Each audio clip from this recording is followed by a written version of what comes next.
अस्सलाम वालेकुम। आज हमने स्टार्ट करनी एक्सरसाइज नंबर 12.8 और 12.8 में जो यूज होने वाले फार्मूलाज हैं आपके सामने लिखे हुए हैं। इन 6 फार्मूला से तो पहले फेमिलियर हैं क्योंकि अर्ली एक्सरसाइजेज में यूज हो चुके हैं चैप्टर 12 की ही एक्सरसाइजेज में। इन 6 के अलावा 3 फार्मूलाज और भी थे, tan alpha by 2, tan beta by 2, tan gamma by 2। Space की कमी की वजह से वो मैंने नहीं लिखे, बट वो आपकी बुक में लिखे हुए हैं, वहां से देख लीजिएगा। जब जरूरत पड़ेगी क्वेश्चन में मैं वो भी साथ लिख दूंगा। अच्छा, ये कुछ नए फार्मूलाज हैं। अब इसमें देखें, ये आर जो है that is circumradius, small R is inradius, and these R1 R2 R3 these are e radii हैं क्या ये। अब इनको डिफाइन कर लेते हैं। देखें सर्कम रेडियस क्या होता है। सर्कम सर्कल का जो रेडियस होता है उसको सर्कम रेडियस कहा जाता है। अब सर्कम सर्कल क्या होता है। देखें, इस तरह का सर्कल जो ट्राइंगल के 3 वर्टिसेस को टच करके गुजरे, जो ट्राइंगल के तीनों वर्टिसेस से पास करे, ऐसा सर्कल सर्कम सर्कल कहलाता है। और इसका जो रेडियस है उसको सर्कम रेडियस कहा जाता है। कैपिटल आर से इसको डिनोट किया जाता है। और फार्मूलाज ये आपके सामने लिखे हैं सर्कम रेडियस को फाइंड करने के। अब इन फार्मूलाज में अल्फा बीटा गैमा और ये ए बी सी ये क्या है।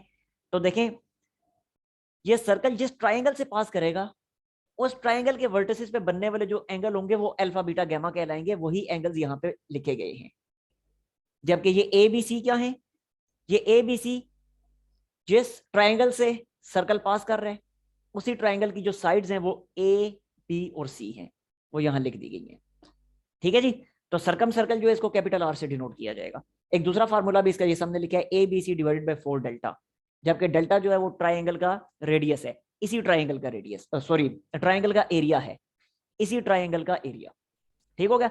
अच्छा, अब आगे आते हैं इन रेडियस की तरफ। अब इन रेडियस क्या है।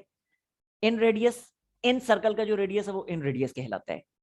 इन सर्कल इस तरह का होता है, ऐसा सर्कल जो ट्राइंगल की तीनों साइड्स को इंटरनली टच करे, ऐसा सर्कल जो है वो इन सर्कल कहलाता है। जबकि इसका जो रेडियस है वो इन रेडियस कहलाएगा, स्मॉल आर से डिनोट किया जाएगा।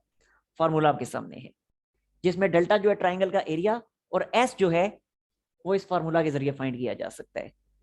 यानी ट्राइंगल की ये जो तीनों साइड्स है ना, ए बी सी, इन तीनों को सम अप करके 2 पे डिवाइड करें, आपको एस की वैल्यू मिल जाएगी। ठीक। अब आगे आते हैं ई रेडियाई की तरफ। ये 3 होते हैं। ई सर्कल जो होता है, या एस्क्राइब्ड सर्कल या एक्स सर्कल, इसका जो रेडियस होगा उसको ई रेडियस कहा जाएगा। अब होगा कैसे। देखें, अगर एक ये ट्राइंगल ड्रॉ की जाए ए बी सी, ये ब्लैक कलर में जो ड्रॉ हुई है।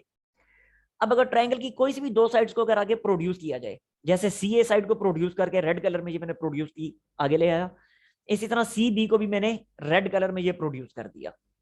अब अगर मैं एक सर्कल ड्रॉ करूं जो इन दोनों प्रोड्यूस्ड साइड्स को तो इंटरनली टच करे, लेकिन जो ट्राइंगल की थर्ड साइड बाकी रह गई है ए बी, उसको एक्सटर्नली टच करे, तो ऐसा सर्कल जो है वो एस्क्राइब्ड सर्कल कहलाता है, या एक्स सर्कल कहलाता है, या ई सर्कल कहलाता है।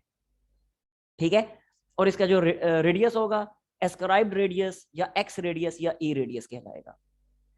अब अगर इस तरह हो कि कॉर्नर सी के ऑपोजिट अगर हमने सर्कल ड्रॉ किया है, तो इसका जो रेडियस है उसको R3 से डिनोट किया जाएगा। इसी तरह कॉर्नर ए के ऑपोजिट, यानी इस जगह पे अगर सर्कल यहां पे यूं करके ड्रॉ कर दिया जाए, तो उसका रेडियस R1 से डिनोट किया जाएगा। और कॉर्नर बी के ऑपोजिट, यानी इस साइड के साथ टच करता हुआ सर्कल यहां पे इस जगह पे ड्रॉ कर दिया जाए, तो उसके रेडियस को R2 से डिनोट किया जाएगा। और तीनों के फॉर्मूलाज जो आपके सामने मौजूद है। ठीक है जी। ये डेफिनेशंस बता दी मैंने आपको, डायग्राम्स बना के समझा दी। अब ये डायग्राम्स मैं यहां से मिटाने लगूं। डेफिनेशंस बुक में लिखी हुई है, पेज नंबर 377 पे सर्कम सर्कल की डेफिनेशन है, पेज नंबर 379 पे इन सर्कल की डेफिनेशन है, और पेज नंबर 380 पे एस्क्राइब्ड सर्कल की डेफिनेशन है। ठीक है। मैं अब चलता हूं एक्सरसाइज की तरफ और ये डायग्राम्स में साफ कर रहा हूं।